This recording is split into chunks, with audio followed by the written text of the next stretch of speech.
Good evening, ladies and gentlemen. Welcome to another edition of the Cerebral Smack Talk live on YouTube.com and StreamYard.com. It's Michael Fletcher alongside Anthony Florio. And tonight we are going to be talking about SmackDown Live. And I will have a Mikey's Mindset.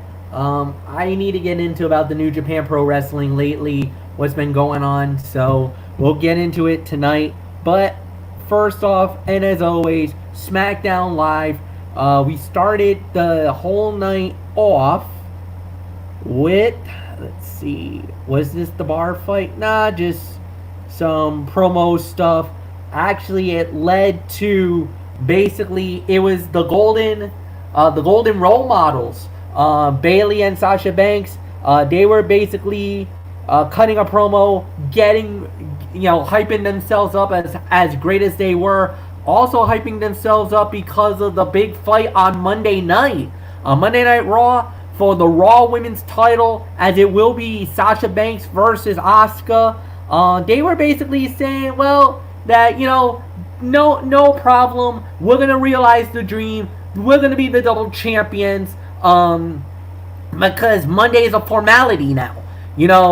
Sasha beat Asuka once. She can beat her again with no help. So they're basically throwing the fact that Sasha already beat Asuka once. That basically it's easy pickings. You don't need to worry about Monday night. Monday night's gonna be a foregone conclusion, and at the end of the night, the golden role models will be exactly that, golden. However, there was a little line in the sand, an interruption by Nikki Cross. Nikki's like, you know what? I can beat you, Bailey. It was a little unfortunate what happened on Sunday night at Extreme Rules, but I know I can beat you. So I want to fight you one more time, and I want to fight you for the SmackDown Women's title.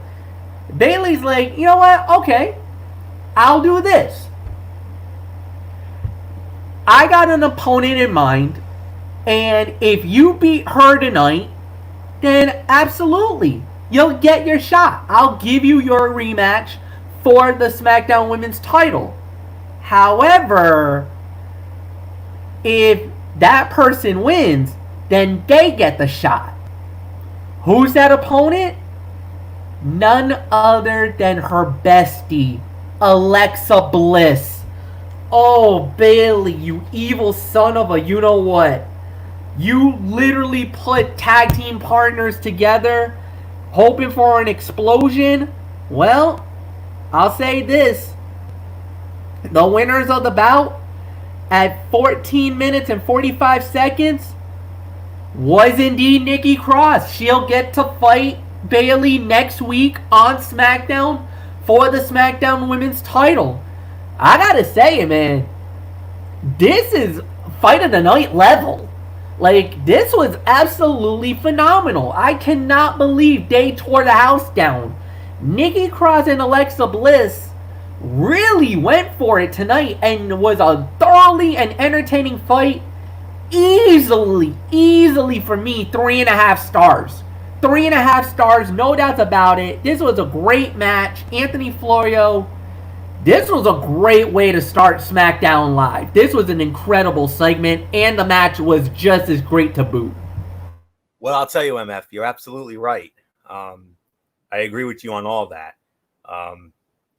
They did. I loved how they did. I loved how they did the Saturday night's main event intro for the second week in a row. I mean, I think that's gonna be their new thing now. I love it. Anyways, 2-for-1 deal. As far as the segment goes, Bailey manipulating Nikki Cross, turning her against her own best friend, Alexa Bliss, after Cross and Bliss tried to do the same thing to Bailey and Sasha not all that long ago. It was a very nice twist. We have seen tensions heightened in recent weeks between Bliss and Cross, and this match would prove to be the emphasis for the next chapter in their story. Solid start to the night's broadcast that gave way to a fresh match at a time when the product can seriously use it. And as far as this match was concerned, definitely fight in the night level here, no doubt about it. I'm going to give this 3.5, maybe 3.75 of a star. I mean, this was a surprisingly good match between two women who have not worked together as opponents much at all in recent months. The psychology was great with Bliss targeting the injury and Cross starring as she fought from underneath. What really worked was the manner in which Cross won the bout and the look on Alexa's face after the referee's 3 count. The former women's tag team champions are on the road to a breakup that hopefully reintroduces the WWE Universe to the evil, heel, vindictive Alexa Bliss. Even as she congratulated Nikki Cross backstage, the hint of dissent was clearly there. As for Sasha and Bayley, they were obnoxiously great on commentary and are really growing into these more prominent roles, not just on Friday Night SmackDown, but also on Monday Night Raw as well.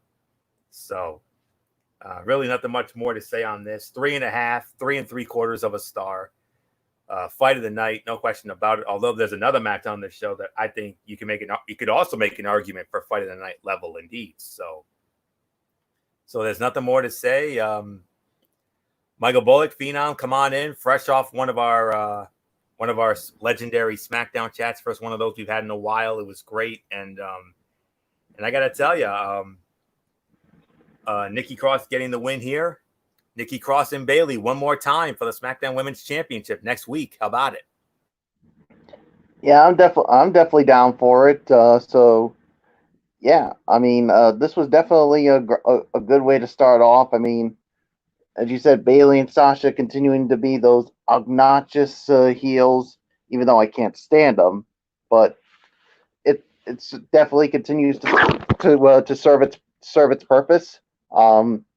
Yeah, and then Nikki and Alexa Bliss came out, and Nikki said, "Hey, I could clearly beat you," and that's when Bayley said, "Yeah, I mean, I'll give you one more chance, but you got to go through your own partner, Alexa Bliss." So, and as far as the match goes, I definitely agree. 3.5 stars, and this was definitely the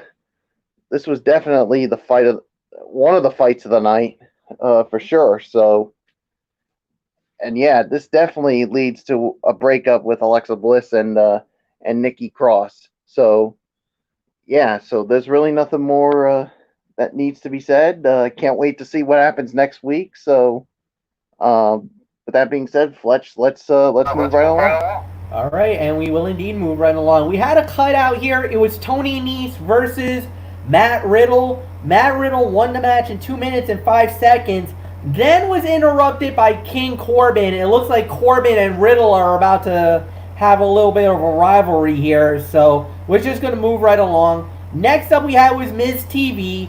That was with Naomi, and it was interrupted by Lacey Evans. So, Anthony Florio, give me your thoughts. This was highly profiled. As you know, last week after Lacey basically destroyed Naomi, there was a major push on social media, a major hashtag of give Naomi a moment, give Naomi a chance, and it was well referenced on this show here tonight on Miz TV. Well, it's actual. The hashtag actually was reads Naomi deserves better, and I 100% agree. She does deserve better. I mean, especially after that horrific segment that we saw a couple of weeks ago. Don't even get me started on that nonsense.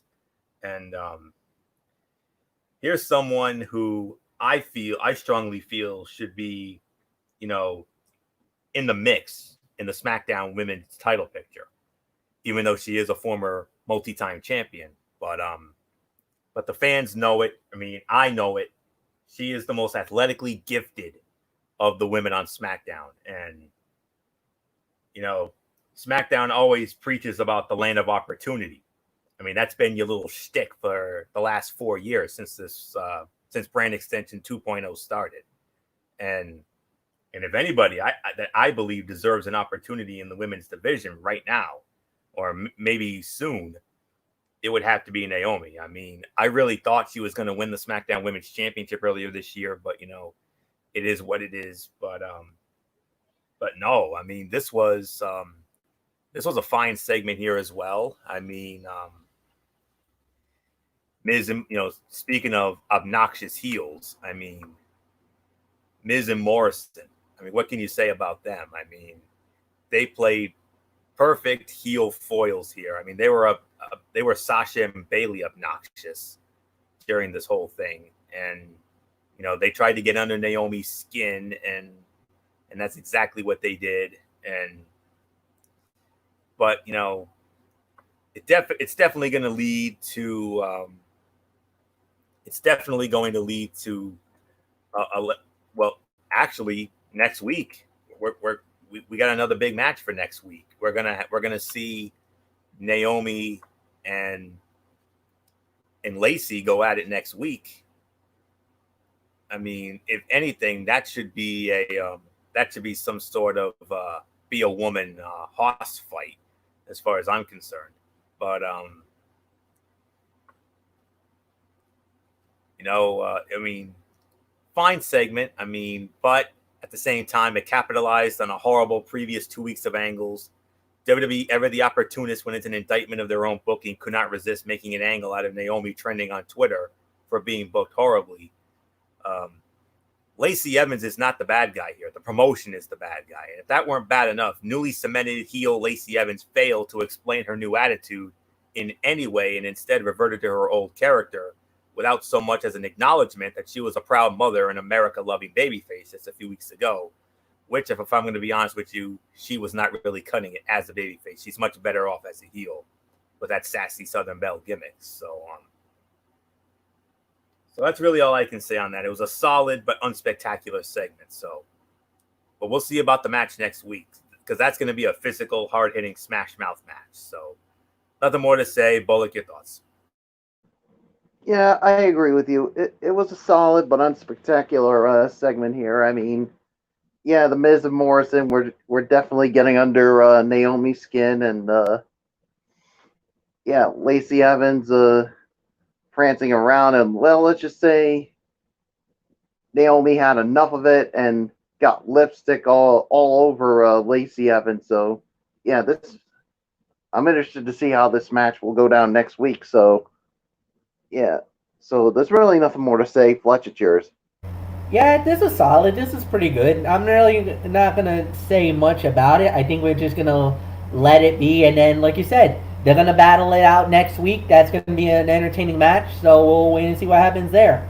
All right. So a lot of more promos and segments after that. Then we had a big match. This is very important. A fatal four-way to determine the #1 contender for the Intercontinental title, and the title match is next week on SmackDown. It was Drew Gulak, Lince Dorado, Graham Metalik, and Chad Gable, and when it was all said and done, the winner of the bout in 11 minutes and 45 seconds was Graham Metalik of the Lucha House Party. Graham Metalik is now the #1 contender. He will fight AJ Styles 1 week from tonight for the Intercontinental Championship. Michael Bullock, you can say the land of opportunity has struck again. We got ourselves a fresh matchup for the Intercontinental title. Yeah, we definitely have a fresh match here for the Intercontinental title. I mean, I'm sure the logical choice going into this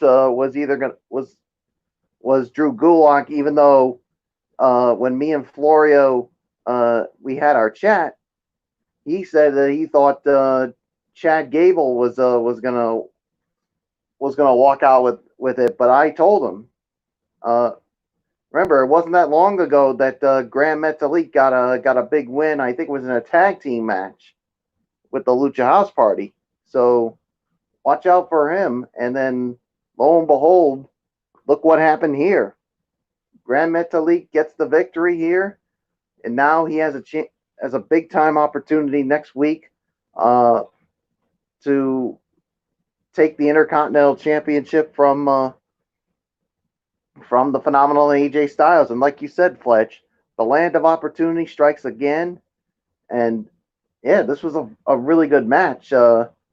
3.5 stars is my rating. I mean, this was a solid match here, and I mean, we saw a lot of high flying moves, and and Florio, you know where I'm going this with this during the match. One that I really enjoyed, and that was the moonsault. But I used a phrase from WrestleMania 14, the acai moonsault. I mean, when Bullock hit me with that, MF, I got to be honest here. I'm like, look at Bullock dropping the terminology. I mean, he usually doesn't do that. It's usually MF or myself that usually runs it. But when I heard Bullock say acai moonsault, I'm like, wow, look at you dropping the knowledge here. Very impressed. Yeah, so yeah, all I can say is I can't wait to see what happens. But even though I think we're all in agreement here, I think AJ Styles is definitely going to retain the Intercontinental Championship because who knows? I think they could have bigger and better things for him when it comes to the Intercontinental title and when it comes to SummerSlam. So nothing else I'm going to say. Fletch, it's yours. Yeah, but AJ, be very careful, man. You came out here very cocky, very arrogant, like this is going to be an easy victory. Be careful, man. This is where you get yourself in trouble. Because a guy like Grand Metalik, a lot of people was like, no way, he ain't gonna stand a chance, this and that. This is where an upset could happen. This has the makings of a major upset and a major title change that could happen.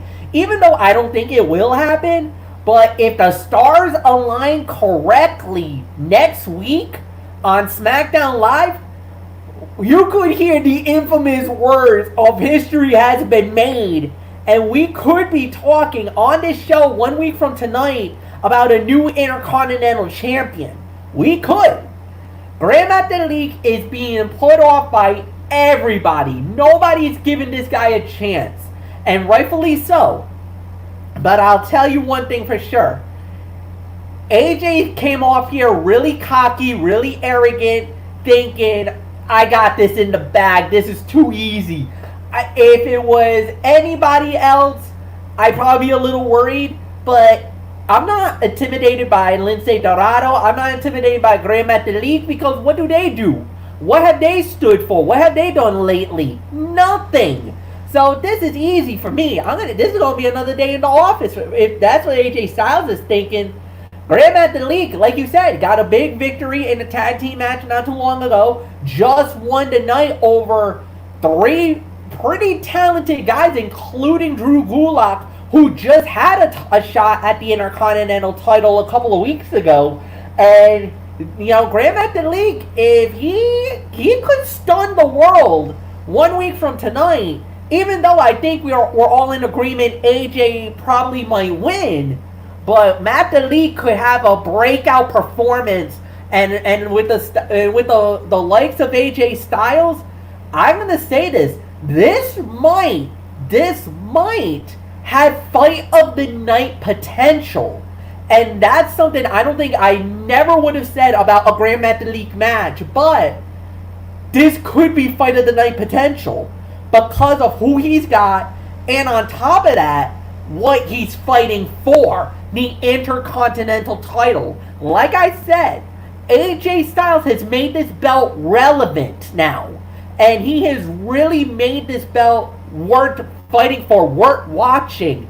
And to know that Grand Metalik now gets a shot at the belt, now if Metalik loses, but loses in a great performance where it's a fight of the night, that could elevate Grand Metalik to at least a mid-card, a solid mid-card talent that, hey, we should be expecting good things from him from now on. Not just the stupid lucha house party gimmicky BS. If Grand Metalik gives us a great match, you know, he could be a very dark horse, undergrounded project where maybe someday he can elevate himself to at least a mid-card title, like a U.S. title, like an Intercontinental title. Obviously, The world title is nowhere in his future. There's no way. But Intercontinental United States title, I could see that for him. He could definitely be a champion in that realm. Not right now, but a match like this, and if he has a great match, and if the management loves him enough, he could get elevated.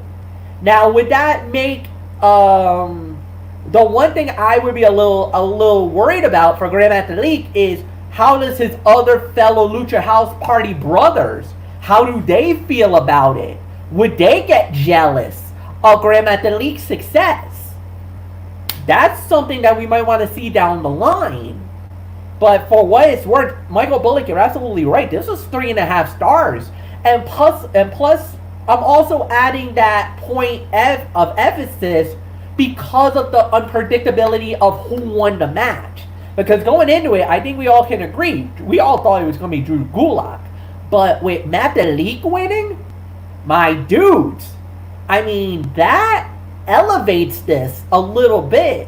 And hopefully, this might be a start of something for Metalik that he could build off of in the very near future.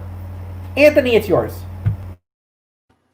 Yeah, this is going to be Grand Metalik's biggest match, singles match, in almost 4 years. It's been 4 years since he's had a match of this magnitude. You know the match I'm talking about. When he battled TJP for the championship of the inaugural and the only Cruiserweight Classic in 2016.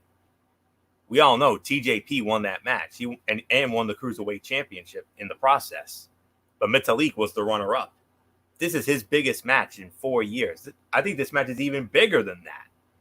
He's fighting for one of the most prestigious championships, a championship that I hold near and dear to my heart, and a championship that I showed off on this very program 1 week ago at the request of MF. And I'll tell you, that title's getting prestige again. And this match tonight, especially when Dorado and Metalik had that brief little blow up, it would have been a perfect Jesse moment on commentary with MF when I would say, "Oh, it's a shame what'll happen when there's money involved," and that's exactly what it is. But anyways, second best fight of the night, 3.5 stars. Metalik winning was a nice change of pace for a company that tends to go back to the same well time and time again, far too often. In the few opportunities he and Dorado have had to shine this year, they have gone above and beyond. It was just this past March at the Elimination Chamber pay-per-view that Lucha House Party stole the show in the title in that tag team championship chamber match. And now Grand Metalik has the opportunity to reverse both his and his partner's fortunes if he can deliver against one of these standard bearers in WWE. Chad Gable was his typically great, underrated self here. Like always, he is just one major win away from being a breakout star for this company. If there was a negative, it was the pace, which was so frenetic that it gave way to more than one spot that was dangerously close to ending in disaster. So, and there's another thing that needs to be addressed here. There was a segment before this with a backstage segment with Kofi Kingston and Big E. Kofi is apparently going to be going on the injured list for the next 6 weeks. And speaking of opportunities, Big E getting the chance to run as a singles competitor and achieve the sort of success someone with his look, his personality, and his hard-hitting power-based style is long overdue. And hopefully he makes the most of it, because the WWE with Big E at or near the forefront is a company that I can certainly invest in and get behind. So there's something else to think about right there. But all in all, NMF, like Bullock said, Bullock and I had our Raw chat this evening. I mean, our SmackDown chat this evening, and going into this match, I had Chad Gable winning it because Gulak's already had an opportunity, and I really didn't think about Metalik or Dorado because they're a tag team. So I really thought it was made for Gable to win, but no, pleasantly surprised. So second best fight of the night, 3.5 stars. great matchup. And next week, Ren Metalik, biggest match for him since that cruiserweight classic final 4 years ago with TJP. I don't think he's going to win, but I think he's going to definitely put in another great performance. This has 4 to 4.5 if all goes well. It could be a 4 to 4.5 star match. So, MF, enjoy it. That's all I can say on that. So, maybe I'll be showing off my belt again. Who knows? So, that's all there is to say on it. MF, it's time for a match we were supposed to have at Extreme Rules, but got pushed back to tonight. And boy, oh boy, did this surprise. I didn't think this was going to be anything good, but oh man, this main event really surprised. Yeah, it was the barroom brawl. It was the barroom match. It was Jeff Hardy versus Sheamus. Jeff Hardy wins the match. There was no time on the fall because it was cinematic. They made this a cinematic special for all the fans, and let's say it worked. Good job, WWE. Smart move for moving this out of Extreme Rules and letting this be on SmackDown on its own, because this was actually a good match. This was an enjoyable fight. I enjoyed it. I love the little nuances of what they did. And now hopefully this is the end of the rivalry. Hopefully Jeff Hardy can now move on. Up the ladder he goes. And now Sheamus can move after somebody else. Whatever it may be. This was the perfect way to close SmackDown Live. I think SmackDown really needed a good send-off match. And I think this was a great way to tell the fans good night by giving us what, I don't think everybody was too thrilled about the storyline going in, but I can tell you that was a very satisfying conclusion, to say the very least. Jeff Hardy winning it is the best send-off and a satisfying end to what was undoubtedly an up-and-down rivalry between Sheamus and Hardy. So I really got nothing more to say, but this was definitely a great way to end it. Anthony, it's yours. So no rating on this, basically? Well, because it was cinematic, I wouldn't give it a rating at all. I would call it more of a segment than a rating. Fair enough. My only nitpick here was it really needed more time and less punching and kicking to be wholly effective. As it was, this was the brawl you expected it to be. Sheamus was insufferable, a great antagonistic heel, while Hardy was the babyface tasked with fighting from underneath if he hoped to win. You notice the transformation from Jeff Hardy into his brother Nero persona late was a nice touch that suggested there was a darker, more focused and possessed being inside of the competitor ready to break out. Hopefully, Jeff Hardy's win here frees him up and allows him to do something else, because this is a feud that has absolutely run its course. And one thing that, I got to address, when it comes to this match, they fought in the bathroom, and MF, when I say the words Chris Benoit and Kevin Sullivan, you know where I'm going with that, don't you? Oh, the 1996 Great American Bash, where they ended up fighting in the women's bathroom. Yes, they fought in the men's bathroom, and I remember it was Dusty Rhodes. Dusty Rhodes say, "There's a woman in the men's bathroom. Oh man, Gina, woo! I need some relief over here now. Look at this." And I mentioned that to Bullock. I mentioned that to Bullock during our Raw chat when we saw them brawling in the men's room there. But yeah, I had to bring that up. I mean, that was the first thing that immediately went through my mind when I saw that spot during the match. But man, but I pretty much said my piece here. The feud's run its course. Hopefully this was the blow off, and hopefully both men can move on to bigger and better things. And yeah, so nothing really more to say. Michael Bullock, one last thing that we need to take away from this was the man who refereed this match You know who it was. It was our boy. You know who it was. The little Fabio. Evio and his pompadour. Go on, Bullet. Yeah. This was definitely a much better match than what I expected. And yeah, I agree with you, Fletch. I'm glad that they moved this out of the Extreme Rules horror show, and they got the time to work on SmackDown. And yeah, this was. I mean, hopefully that this was definitely the blow off to this, and these two can move on to bigger and better things down the line. So yeah. So what did you give this, Florio? We're not giving a rating. No rating, Bullock.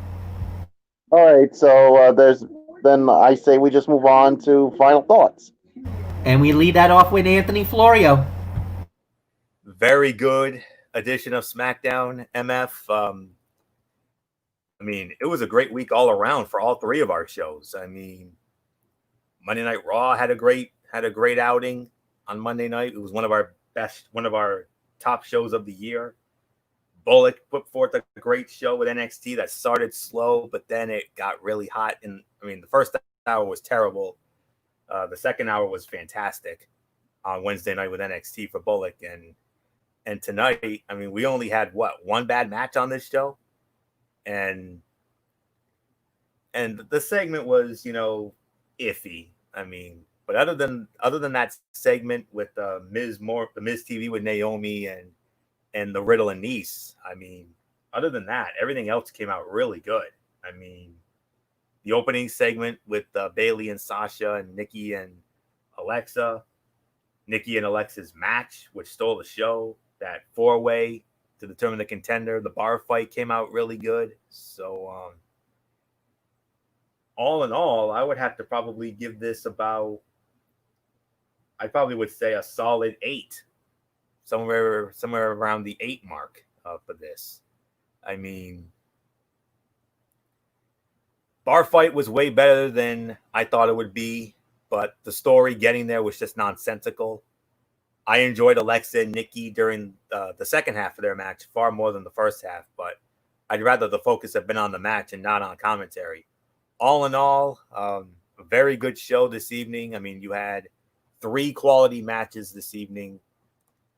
Like I said, with Alexa and Nikki, and you also had the Intercontinental 4-way, which was a very fun sprint, and the bar fight was great. And so yeah, MF, pat yourself on the back there, man. I mean, it was a great all-around night for Team Blue, no doubt about it.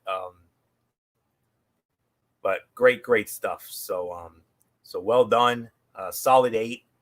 That's I think that's the best that we can go on this. So maybe 7.5 at the worst. But fellas, great week all around. I mean, great week for Raw, great week for NXT, great week for SmackDown. So it was a win-win for all of us. That's all I can say on that. So 7.5 to 8. That's what I would give it if I was going to put a rating on it. So nothing more to say. Michael Bullock, we had a lot of fun during our SmackDown chat, but then again, we always have fun during our SmackDown chats, but we have even more fun during those when we get a good show like we did tonight. Oh yeah, it was definitely a good show. I would give it about 7.5 to 8 if we were given a rating. But yeah, this was definitely a very good show. But then again, this week I think all 3 of our shows definitely put on some good shows. So yeah, there's really nothing more to say. So I'm just gonna give it to you, Fletch. I'm going to go with the 8 out of 10, and I totally agree with what you just said. And I actually found out something very interesting, guys. Apparently, we got some new creative guys on both brands.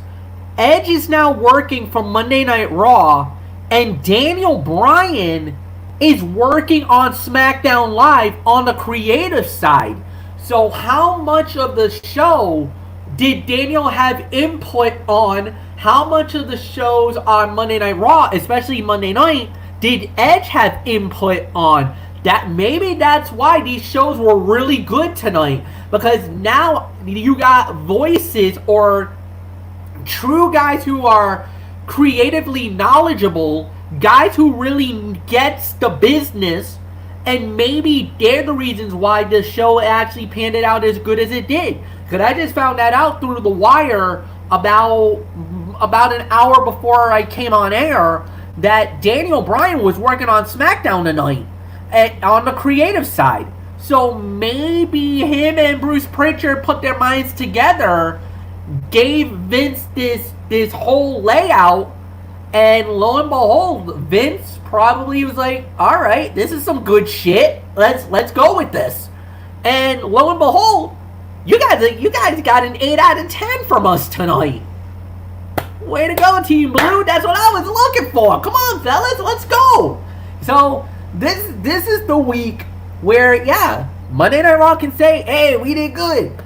Wednesday Night NXT was like, okay, I know we slipped on the banana peel on the first half, but man, we were like bullet bomb in the second half. We were roaring. SmackDown Live was like, oh, we're like, yeah, we did good. We could pat ourselves on the back tonight. We could celebrate on this one. Like you said, this was a good week all the way around for WWE programming. WWE programming had a good week this week. We don't necessarily say that all the time. Normally, 2 shows do good and 1 show craps the bed. Or maybe NXT has a great week and SmackDown and Raw doesn't do very hot. This is the first time that I can ever remember where all 3 shows actually did great all at the same time. So, well done everybody involved. Well done, guys. And, yeah, I can't wait for next week. Alright, so, quickly, Mikey's Mindset. I was telling you about this New Japan Cup for the last couple of weeks, and then I put it off last week because, we were setting up for the preview for Extreme Rules. So, this is what happened. In the finals of the New Japan Cup, it was Evil versus Kazuchika Okada. Evil won the match and went on to become the winner of the New Japan Cup. He calls out Naito, and these were 2 guys from Los Ingobernables de Japón. Well, Naito, was like, you know what? I'm happy it's you. You deserve it. Let's celebrate and we'll have a great match tomorrow night. So Naito does his sign for the LIJ. Well, Evil too sweets him and basically turns on Naito. Tetsuya Naito got betrayed, and Evil is now a member of the Bullet Club. So the next night was the double unification fight, the double championship match, Naito versus Evil.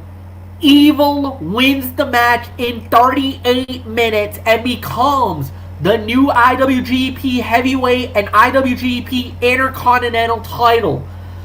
Then, the next week, it was a 6-man tag team fight, as it was 2 members of, it was Evil, I think it was Evil and the Gorillas of Destiny versus Naito versus Sanada and the ticking time bomb Huchiro Kashihashi. And basically, after the match was over, Kashihashi was basically asking Evil, why? Why did you betray us? Why? What is it? What did he do? What is it about? What is it? What happened? Evil leaves the ring with no explanation, and the time bomb explodes, absolutely throwing a fit, losing his mind in the middle of the ring. And then it looks like he was gonna join the Bullet Club. Oh no, Takahashi jumps the champion and beats him down and basically said, the hell with the junior heavyweight title, I'm coming after you. I'm beating your ass. And I'm taking both the Intercontinental and the IWGP heavyweight titles. I am going to become a heavyweight. Basically, he disregards the junior heavyweight title, which is about 205 pounds. He will now go up in weight to fight for the world titles. So, Yujiro Takahashi, the ticking time bomb, and Evil are now on a collision course. And boys, get ready because this will be electric. Alright, so that's it. We're done with tonight. On Monday night, it's another edition of Wrestling Form. Another edition of the Wrestling Forum. Ridiculously Raw, hosted by Anthony Floyo. Monday Night Raw, we've got the Tony's Take 205 Live and Impact Wrestling. And I gotta say, Impact Wrestling absolutely delivered this week. And I will openly admit that. Delivered this week, and history was made on that show. Floyo will have all the details for you. Then Wednesday night, another edition of Wednesday Night Mayhem. Then Thursday, we got another edition of Strictly Sports. But this time, we're going to be previewing the NHL. That's right, the Stanley Cup playoffs begins. We got the play-in series and then the round-robin tournaments for the top 4 seeds. We'll get into all that. And then 1 week from tonight, another edition of Cerebral Smack Talk. So, you guys know the routine. Thank you, Anthony Floyo. Thank you, Michael Bullock, as always. Thank you guys for watching. Like the video. Leave a comment at the bottom. Share with all your friends on all the social media platforms. So long, everybody. See you next week. Bye-bye.